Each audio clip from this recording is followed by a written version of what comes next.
여호와의 말씀이 내게 임하여 이르시되, 인자야, 포도나무가 모든 나무보다 나은 것이 무엇이랴?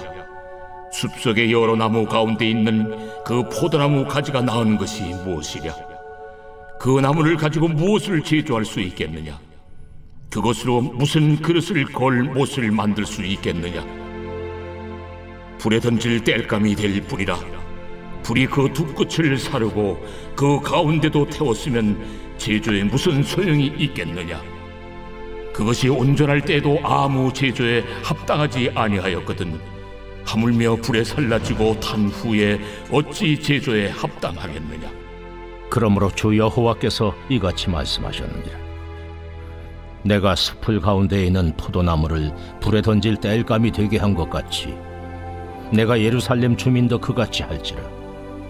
내가 그들을 대적한즉 그들이 그 불에서 나와도 불이 그들을 사르리니 내가 그들을 대적할 때에 내가 여호와인 줄 너희가 알리라. 내가 그 땅을 황폐하게 하리니 이는 그들이 범법함이니라. 나 주 여호와의 말이니라 하시니라. 오늘 말씀은 열매 없는 삶이라는 제목으로 말씀을 전하겠습니다. 오늘 본문의 말씀은 하나님께서 에스겔에게 포도나무에 대한 이야기를 하십니다. 갑자기 뜬금없는 이야기라고 우리가 생각할 수 있는데 그동안 이스라엘 백성들에게는 끊임없이 너희는 포도나무다 라는 이야기를 계속해 오셨습니다. 예수님께서도 포도나무 비유를 들으셨던 것처럼 유대인들에게는 포도나무가 익숙하고 그것이 포도나무가 그 척박한 땅에서 얼마나 귀중한 것인가에 대한 이해를 갖고 있습니다.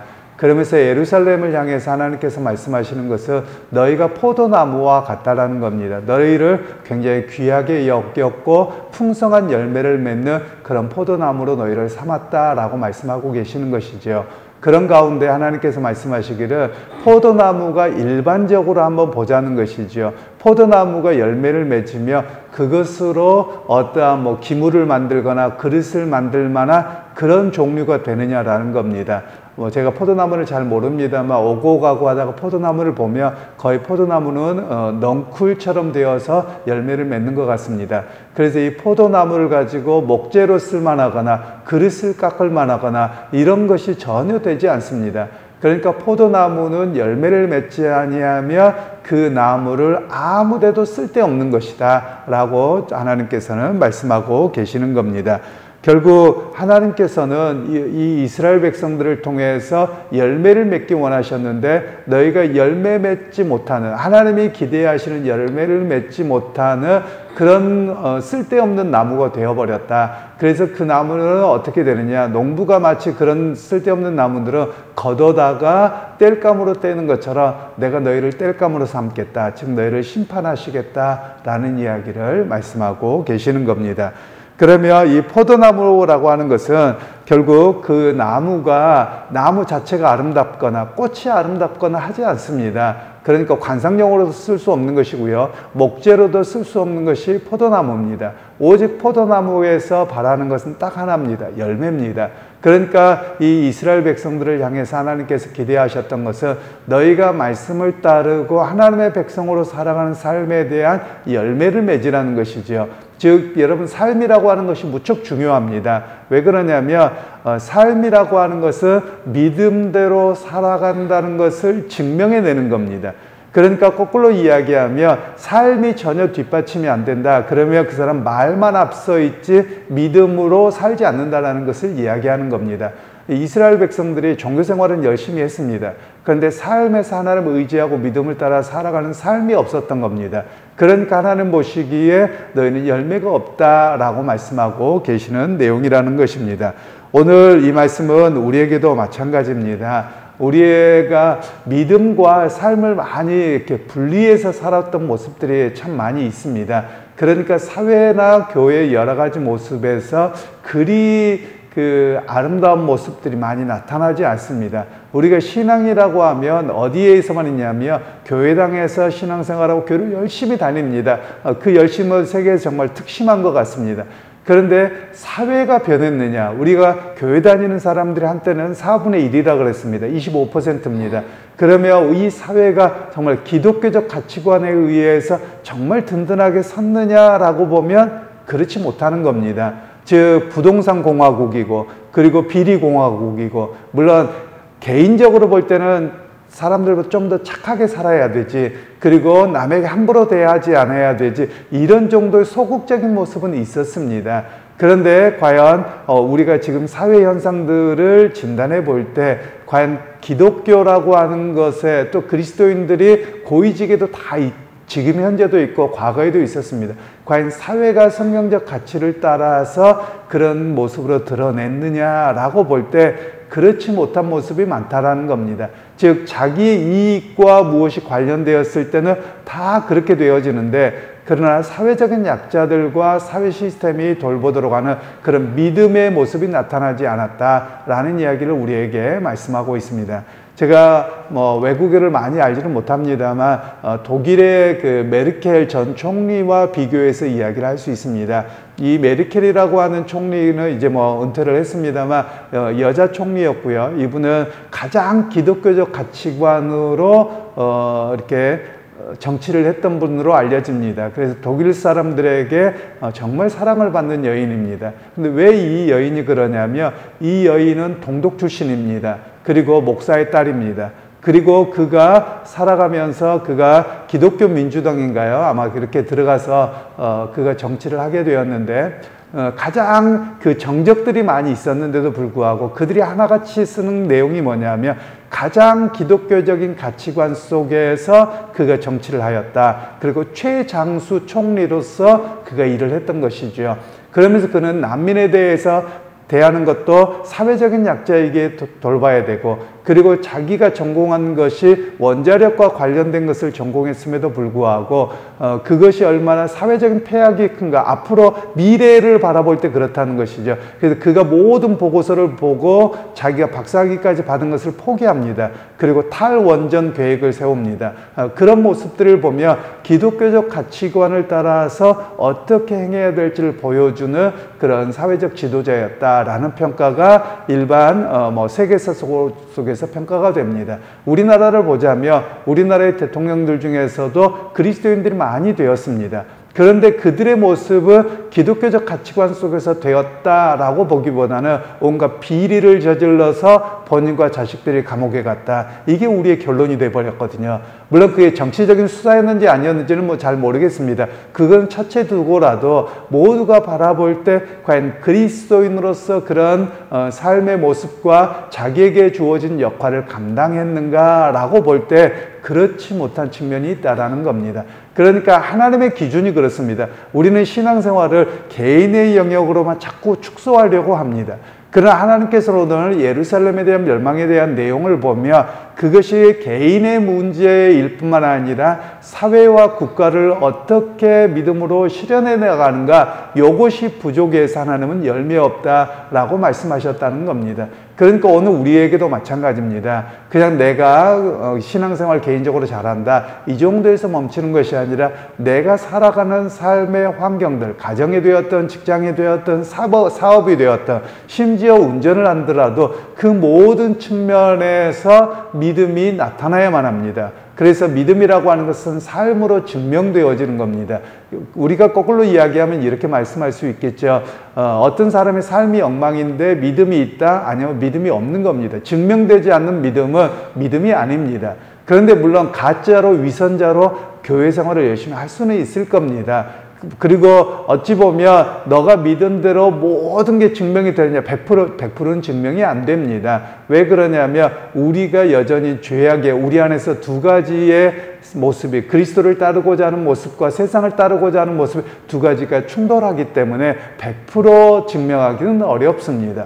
그럼에도 불구하고 성령께서 우리와 함께 하신다면 우리의 삶을 통해서 믿음의 가치를 따라 살아가려고 끊임없이 나타내고 증명해야 됨을 우리에게 말씀하고 계시는 겁니다.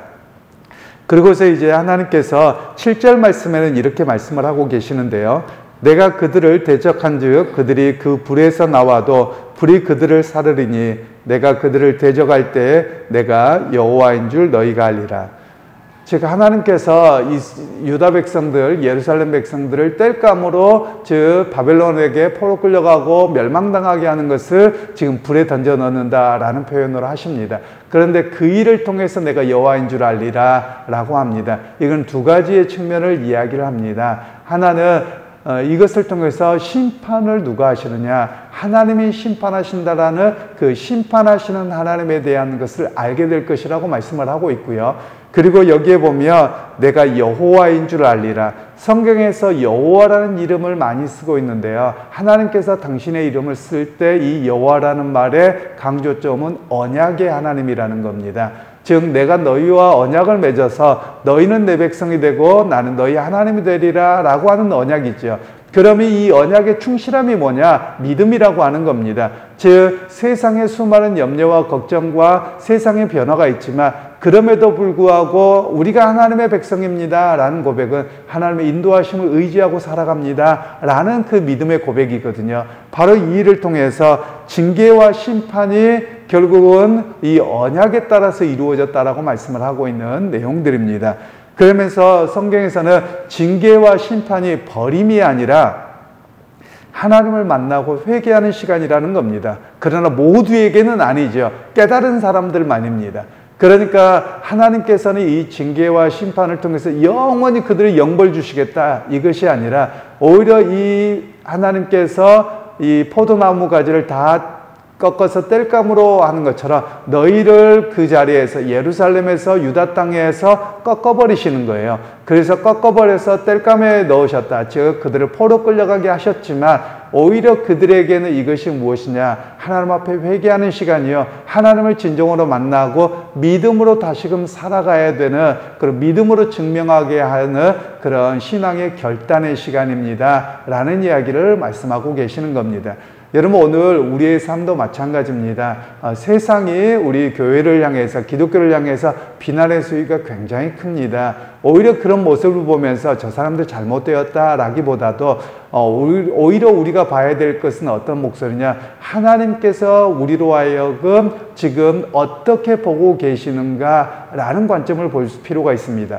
과거에 이걸 똑같이 가져올 수 있을지는 모르겠습니다만 과거의 종교개혁 시대 때는 이런 이야기를 했습니다. 민중의 소리가 하나님의 소리다, 이런 이야기를 했었거든요. 물론 유럽 사회는 기독교 국가였기 때문에 우리와는 좀 다를 수 있겠습니다. 이 의미는 무엇이냐면 당시에 로마 가톨릭에 의해서 개신교라고 하는 종교개혁이 시작될 때 엄청나게 핍박을 했더랬습니다. 그런 핍박을 하는 가운데 많은 사람들이 신앙의 자유를 찾아서 자기의 목소리를 내고 목숨을 던졌거든요. 그런 가운데 종교개혁자들이 했던 것이 뭐냐, 민중의 소리가 하나님의 소리다. 그래서 종교 지도자들은 그 하나님의 소리를 들어야 되지 않느냐, 너희의 그 성직자주의, 너희의 그 높아짐, 이런 것들로만 해서는 아니 되고 정말 하나님의 목소리가 이 시민들을 통해서 어떻게 나오는가를 들어야 되지 않느냐, 이런 이야기를 했더랬습니다. 그래서 어찌 보면 이 이야기를 통해서 우리에게 적용하자면 비록 넌크리스천이라고 하더라도 심지어 오늘 성경에 보면 전혀 하나님을 알지 못하는 바벨론을 들어서 치시는데 이게 하나님의 징계의 수단이라는 거예요. 그리고 그것이 하나님께서 불과 심판을 내리시고 그것이 여호와임을 알게 하시는 일이라고 말하는 겁니다. 그러면 이 말씀들을 가지고 우리에게 적용하자면 세상에서 우리 기독교를 향해서 비난이 심합니다. 그러면 우리가 그냥 나와는 상관이 없는 일이고 몇 사람만 그런 일이고 아무렇지도 않은 것처럼 우리가 대하는 것은 바른 신앙적 자세가 아닙니다. 오히려 하나님께서 저들을 들어서 마치 돌을 들어 우리에게 외치는 것처럼 우리 교회가 얼마나 바르게 살지 못하고 신앙인들이 바르게 살지 못하며 저들을 통해서 우리에게 듣게 하시는가, 이렇게 하고서 회개해야 될 일입니다. 어찌 보면 지금 이 시대에 교회나 개인이나 정말 내가 말씀을 따라 살고 있었는가를 되돌아보고 회개하고 다시금 주님을 온전히 만나고 의지하고 살겠습니다 라는 결단이 있어야 될 시기가 지금 이 시기라고 할 수 있겠습니다. 그러게 여러분, 오늘 우리가 과연 열매가 무엇인가, 여러분은 주님 앞에 어떤 열매를 내놓겠습니까? 내가 그냥 교회당을 열심히 다녔고 의지하고 살았습니다. 이걸 내놓겠습니까? 아니면 내 인생에 비록 여러 가지의 고난의 길도 있고 폭풍의 길도 있었지만 내가 누군가에게 이야기를 했을 때 나는 뭐 전도자의 삶만이 아니라 내 삶으로 그래도 믿음을 증명하면서 그 순간순간 살아왔습니다. 이렇게 여러분 하나님 앞에 고백하시겠습니까? 그래서 여러분 오늘 우리에게 내 자신을 한번 되돌아보면서 하나님, 내가 열매가 없었다면 앞으로 내 삶을 통해서 믿음을 증명하는 그런 열매로 살겠습니다. 그런 결단이 있는, 또 그렇게 살아내는 오늘 하루가 되시기를 주님의 이름으로 축원합니다. 하나님, 오늘 유다 백성들의 열매 없는 삶에 대해서 포도나무로 이야기를 하시고 또 그들에 대한 심판의 징계를 이야기하셨습니다. 하나님, 오늘 우리 한국교회가 그동안 많은 열매들이 있었고 많은 믿음의 성장들이 있었지만 지금 시점에서 보면 열매가 왜곡되어졌거나 또는 개인의 기복주의로만 넘치게 되므로 오늘 세상이 돌과 같은 이들이 우리를 향해서 외치고 있습니다. 주님, 우리 자신을 되돌아보고 한국교회를 되돌아보고 회개하고 더욱더 믿음으로 살아내는 역사가 무엇인지 우리가 온전히 드러내고 증명할 수 있는 자리에 서게 하옵소서. 예수님의 이름으로 기도하옵나이다. 아멘.